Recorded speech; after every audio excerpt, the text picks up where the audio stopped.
हाय everyone, नमस्ते and welcome to pure science. हम लोग सॉल्व कर रहे थे सीडीपी पेपर वन जो है सीटेट दिसंबर 2019 में जो एग्ज़ाम हुआ था उसके पेपर वन का सीडीपी वाले पार्ट को, है ना। तो 1 से 15 तक के क्वेश्चन को हमने सॉल्व कर लिया है। आगे के क्वेश्चन को हम इस वीडियो में सॉल्व करेंगे। तो चलिए देखते हैं क्या है क्वेश्चन आंसर क्या है। ठीक है, अगला क्वेश्चन है नंबर 16। शिक्षा का अधिकार अधिनियम 2009 में उल्लेख की गई समावेशी शिक्षा की अवधारणा निम्नलिखित में से किस पर आधारित है। ठीक है, समावेशी शिक्षा आप जानते हैं, इंक्लूसिव एजुकेशन, है ना। एक सभी प्रकार के बच्चों का एक साथ पढ़ना। ठीक है, तो सभी बैकग्राउंड और सभी प्रकार से है ना उनके स्थिति वाले और विभिन्न क्षमताओं वाले बच्चों का एक साथ पढ़ना। ठीक है, इसको बोला जाता है समावेशी शिक्षा की। ठीक है, तो इस प्रकार इसकी अवधारणा निम्नलिखित से किस पर आधारित है। व्यवहारवादी सिद्धांत, अशक्त बच्चों के प्रति एक सहानुभूति अभिव्यक्ति, अधिकार आधारित मानवतावादी परिप्रेक्ष्य। ठीक है, इस पर निर्भर करता है। ठीक है, शिक्षा का अधिकार बोल रहे हैं ना, अधिकार अधिनियम। ठीक है, तो शिक्षा का अधिकार अधिनियम जो है अधिकार आधारित मानवतावादी परिप्रेक्ष्य पर निर्भर करता है। Option 3 is the correct answer. The next question is संरचनावादी ढांचे में अधिगम प्राथमिक रूप से, है ना, संरचनावादी ढांचे में, ठीक है, जो है कंस्ट्रक्टिविस्ट फ्रेमवर्क में अधिगम प्राथमिक रूप से किस पर निर्भर करता है, क्या करता है। ठीक है, यंत्रवत याद करने पर आधारित है, मतलब रोट यानी रटना, बार बार मेमोराइज करने के लिए बार बार रटना झूल झूल कर। ठीक है, तो उस पर आधारित है नहीं, बिल्कुल भी नहीं है। प्रबलन पर केंद्रित है ना, ये भी नहीं है। रेनफोर्समेंट पर केंद्रित नहीं है। अनुबंधन द्वारा अर्जित है नहीं, ये भी नहीं है। ठीक है, तो अवबोधन की प्रक्रिया पर केंद्रित है। Focused on the process of meaning making. ठीक है, अवबोधन मतलब मीनिंग मेकिंग पर केंद्रित है। ठीक है, तो सही उत्तर कौन सा है, ऑप्शन 4।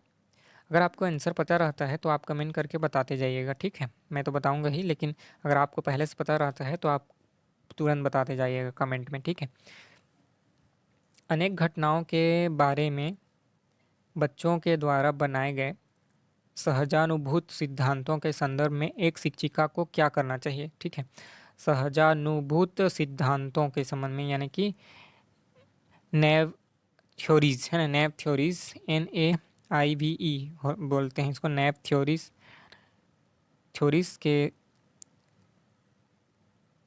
संबंध में, है ना, जो है शिक्षिका को क्या करना चाहिए। ठीक है, तो देखते हैं अगला क्वेश्चन। बच्चों के सॉरी इसका ऑप्शन देखते हैं। बच्चों के इस सिद्धांत को अनदेखा करना चाहिए, बच्चों को दंडित करना चाहिए, बार बार या याद करने के लिए के द्वारा एक ही सिद्धांत को बदल देना चाहिए, या प्रतिकूल प्रमाण एवं उदाहरणों के प्रस्तुत करके बच्चों के इन सिद्धांतों को चुनौती देनी चाहिए। ठीक है, तो इसका सही उत्तर है ऑप्शन 4। ठीक है, ये जो है सही उत्तर है। ठीक है, option 4 is the correct answer. अगला क्वेश्चन देखते हैं। छात्र केंद्रित शिक्षा शास्त्र की क्या विशेषता है। छात्र केंद्रित शिक्षा शास्त्र, है ना, बाल केंद्रित या छात्र केंद्रित यानी चाइल्ड ओरिएंटेड, चाइल्ड सेंटर्ड, है ना, जो शिक्षा शास्त्र है उसकी क्या विशेषता है। केवल पाठ्य पुस्तकों पर निर्भर नहीं होना चाहिए, बिल्कुल, है ना। और बच्चों के अनुभवों को प्रमुखता देना चाहिए, यही तो है। छात्र केंद्रित बोल रहे हैं मतलब कि बच्चे जो अनुभव कर रहे हैं, बच्चे जो चाहते हैं उसको प्रमुखता देना ना। ठीक है, यंत्रवत याद करना तो हो ही नहीं सकता। ठीक है, ये भी नहीं हो सकता। मतलब कि बच्चों को प्राथमिकता देनी चाहिए, वो कैसा चाहते हैं, क्या चाहते हैं, और उनके सीखने को भी प्राथमिकता देना चाहिए, साथ साथ उनके अनुभवों को। तो ऑप्शन 2 जो है सही उत्तर है। अगला क्वेश्चन क्या है देख लेते हैं। संवेग एवं संज्ञान एक दूसरे से अलग हैं या भिन्न हैं, या एक जैसे ही हैं, है ना, या सन्निहित हैं एक दूसरे में, ये सब बताना है। ठीक है, तो संवेग जो है यानी कि इमोशन, जो मन में भावनाएं उठती हैं, दुख, खुशी, है ना, प्रेम, मोह, ये सब चीज़ जो इमोशन उठते हैं, और कॉग्निशन, कॉग्निशन यानी संज्ञान जो है, क्या है, एक दूसरे से भिन्न है या अलग अलग हैं, या क्या है, स्व पूर्णतया अलग है नहीं, स्वतंत्र नहीं है, है ना, सन्निहित हैं एक दूसरे में, इंटरवोवन है, मतलब एक दूसरे से मिश्रित हैं, समझ सकते हैं, ठीक है, इंटरवोवन है, एक दूसरे में सन्निहित है। Option 3 is the correct answer. अगला क्वेश्चन क्या है? संरचनावादी सिद्धांतों के अनुसार अधिगम के बारे में निम्नलिखित कथनों में से कौन सा सही है? अधिगम के बारे में ना, लर्निंग के बारे में, ठीक है, कौन सा चीज़ सही है संरचनावादी सिद्धांतों के अनुसार, ठीक है, कौन सा जो है लर्निंग के बारे में सही कथन है? अधिगम पुनरुत्पादन एवं स्मरण की प्रक्रिया है, ठीक है, अधिगम जो है पुनरुत्पादन यानी कि रिप्रोडक्शन, और स्मरण यानी रिकॉल करना है ना, याद करना और फिर से उसको प्रोड्यूस करना या रिकॉल करना, उस पर है नहीं, ये तो सही उत्तर नहीं है। अधिगम यंत्रवध याद करना, ये सही हो ही नहीं सकता है। अधिगम आवृत्ति संबंध के द्वारा व्यवहारों का अनुबंधन है। अगला क्वेश्चन, अगला है ऑप्शन, अधिगम सक्रिय विनियोजन के द्वारा ज्ञान की संरचना की प्रक्रिया है, ये सही है, ठीक है। Learning is a process of construction of knowledge by active engagement, ठीक है, एक प्रोसेस है, प्रक्रिया है, ठीक, लगातार चलने वाली, ठीक है, और उसके साथ ही knowledge construction of knowledge by active engagement है ना, एक्टिव एंगेजमेंट के द्वारा, ठीक है। तो option 4 is the correct answer. अगला क्वेश्चन है, विद्यार्थियों को स्पष्ट उदाहरण एवं गैर उदाहरण देने के क्या परिणाम है? स्पष्ट उदाहरण और गैर उदाहरण मतलब बिना उदाहरण, है ना, तो एक उदाहरण देना और नॉन एग्जाम्पल मतलब उदाहरण नहीं देना, इन दोनों के क्या परिणाम हो सकते हैं? उदाहरण देने के और ना देने के, ठीक है, क्या परिणाम हो सकते हैं? अवधारणात्मक परिवर्तनों को प्रोत्साहित करने के लिए यह एक प्रभावशाली तरीका है, ठीक है। यह विद्यार्थियों के दिमाग में भ्रांतियाँ उत्पन्न कर देता है, मतलब एक बार उदाहरण देना और ना देना, है ना, नॉन एग्जाम्पल, क्लियर एग्जाम्पल और नॉन एग्जाम्पल नहीं, भ्रांतियाँ उत्पन्न नहीं करता है, ठीक है। यह धारणाओं की समझ में अभाव पैदा करता है। यह धारणा समझ के बजाय कार्याविधि प्रक्रियात्मक ज्ञान प्रधान केंद्रित करता है, नहीं, ये भी नहीं है, ठीक है। तो option 1 is the correct answer, है ना, सही उत्तर है पहला, है ना, ऑप्शन 1। अगला क्वेश्चन, बच्चों को अधिगम गतिविधियों में भागीदारी करने के लिए लगातार पुरस्कार देना व दंड का प्रयोग करने से क्या प्रभाव होता है? बच्चों को ना सीखने के प्रोसेस में, है ना, लर्निंग प्रोसेस में, है ना, भागीदार करने के लिए, माने उनको एक्टिव उनका पार्टिसिपेशन हो, इसके लिए उनको पुरस्कार देना चाहिए और दंड देना चाहिए, ठीक है। तो इससे क्या प्रभाव पड़ेगा, ठीक है, क्या हो जाएगा? बाहरी अभिप्रेरणा कम होती है, नहीं, है ना। पुरस्कार और दंड देने से निर्धारित लक्ष्यों के बजाय निपुणता पर ध्यान देने के लिए प्रोत्साहित करेगा, नहीं।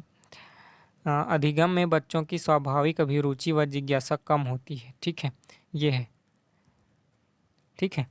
तो सही उत्तर है ऑप्शन 4, अधिगम में बच्चों की स्वाभाविक अभिरुचि तथा जिज्ञासा कम होती है। अगला क्वेश्चन, निम्नलिखित में से कौन सी प्रथाएं सार्थक अधिगम को बढ़ावा देती हैं? निम्नलिखित में से कौन सी प्रथाएं सार्थक अधिगम को बढ़ावा देती हैं?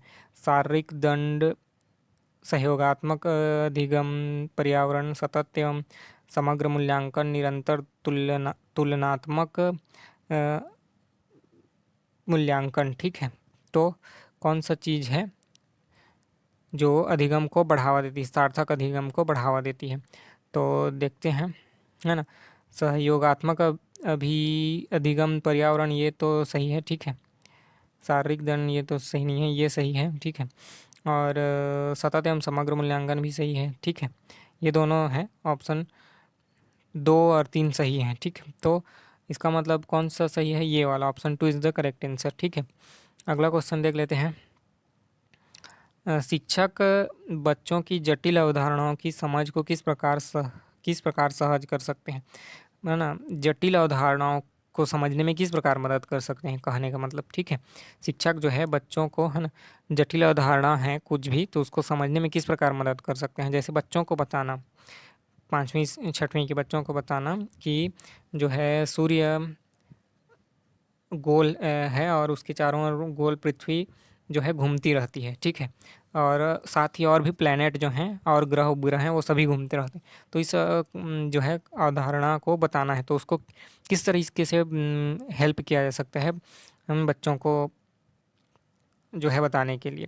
व्याख्यान दे करके नहीं, प्रतियोगितात्मक अवसरों की व्यवस्था करके नहीं, बार बार यांत्रिक अभ्यास करके यानी रटवा के, है ना, रोट रोट जो है लर्निंग करके नहीं, अन्वेषण एवं परिचर्चा के लिए अवसर उपलब्ध करके, ये सही है। ठीक है, अन्वेषण यानी खोज करने के लिए और चर्चा करने के, एक दूसरे से डिस्कस करने के लिए जो है अवसर उपलब्ध करा के। ठीक है, तो option 4 is the correct answer. अगला क्वेश्चन, एक प्राथमिक विद्यालय की अध्यापिका बच्चों को एक प्रभावशाली समस्या समाधानकर्ता बनने के लिए किस प्रकार से प्रोत्साहित कर सकती है? यानी एक प्राथमिक विद्यालय की अध्यापिका है, बच्चों को एक प्रभावशाली समस्या समाधानकर्ता बनने के लिए किस प्रकार से प्रोत्साहित कर सकती है कि बच्चे समस्या समाधानकर्ता बने, है ना, प्रभावशाली रूप से खुद ही सॉल्व करें किसी को समस्या को, समस्या समाधानकर्ता बनने के लिए किस प्रकार से प्रोत्साहित कर सकती है।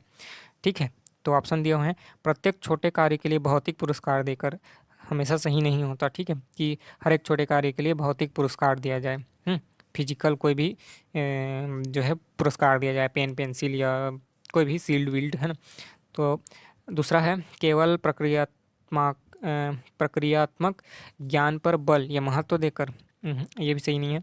गलत उत्तरों को अस्वीकार करके, हम दंडित करके, ये भी सही नहीं है। ठीक है, अगला है, बच्चों को सहजानुभूत अनुमान लगाने के लिए प्रोत्साहित करके तथा उसी पर आधारित विचार मंथन करके। ठीक है, ये सही है। ठीक है, पॉजिटिव लग रहा है ना, मतलब अधिकतर ऐसा क्वेश्चन होता है ना जिसमें क्वेश्चन पॉजिटिव हो। देखिए कि ये सही कौन सही है इस प्रकार से, या कैसा करना सही रहेगा, या क्या उचित है ना, या इनमें से क्या सही है, ये जो जो रहता है ना, तो पॉजिटिव उत्तर ही ज़्यादातर सही रहता है, जो पॉजिटिव सेंस निकले जिस उत्तर से। ठीक है, तो इस बात को आप ध्यान दीजिएगा, जहाँ से पॉजिटिव सेंस निकले वो जो है उत्तर सही रहता है। ठीक है, तो option 4 is the correct answer. हमेशा इस कंडीशन में, सीडीपी के कंडीशन में ये चीज़ याद रखिएगा, पॉजिटिव उत्तर ही सही रहता है अधिकतर, हमेशा सही हो ऐसा ज़रूरी नहीं है, लेकिन अधिकतर सही रहता है। ठीक है, अगला क्वेश्चन देख लेते हैं, निम्नलिखित अवधि में से किसमें शारीरिक वृद्धि एवं विकास तीव्र गति से घटित होता है? ये अवधि दिए हुए हैं, है ना, शैशवावस्था, फिर बाल्यावस्था, प्रारंभिक बाल्यावस्था, उत्तर बाल्यावस्था, है ना, मध्य बाल्यावस्था, ऐसे करके फिर किशोरावस्था। तो इनमें से कौन से में ना विकास बहुत जल्दी होता है? शारीरिक विकास का बात किया जा रहा है। ठीक है, शारीरिक वृद्धि और विकास जो है बहुत तेज़ी से होता है। ठीक है, तो बताना है। तो इसका सही उत्तर है शैशवावस्था यानी इन्फेंसी, और प्रारंभिक बाल्यावस्था, इसमें जो है बहुत तेज़ी से होता है। आपने देखा भी होगा अपने घरों में, आसपास, पास पड़ोस में। ठीक है, कि जो छोटे बच्चे हैं बहुत तेज़ी से बढ़ते हैं। ठीक है, बहुत तेज़ी से बढ़ते हैं, मतलब कि जो एक इन्फेंसी, मतलब 3-4 साल उम्र के, उससे उसके बाद प्रारंभिक बाल्यावस्था होता है, उसके बाद जैसे आप समझ सकते हैं 5वीं तक जो पढ़ते हैं बच्चे, वो बहुत तेज़ी से बढ़ते हैं 10-12 साल तक, फिर उसके बाद धीरे धीरे बढ़ते हैं, जवानी में एकदम बहुत टाइम तक ना स्टेबल हो जाता है, उसके बाद उनका चेहरा या जो है शरीर जो है ये सब नहीं बढ़ता है ना, चेहरा स्टेबल हो जाता है ना, जैसा दिखते हैं वैसा ही बहुत दिनों तक दिखने लगते हैं। ठीक है, एक स्टेबल स्टेट प्राप्त हो जाता है, लेकिन शैशवावस्था और प्रारंभिक बाल्यावस्था में बहुत तेज़ी से बढ़ते हैं। तो option 1 is the correct answer.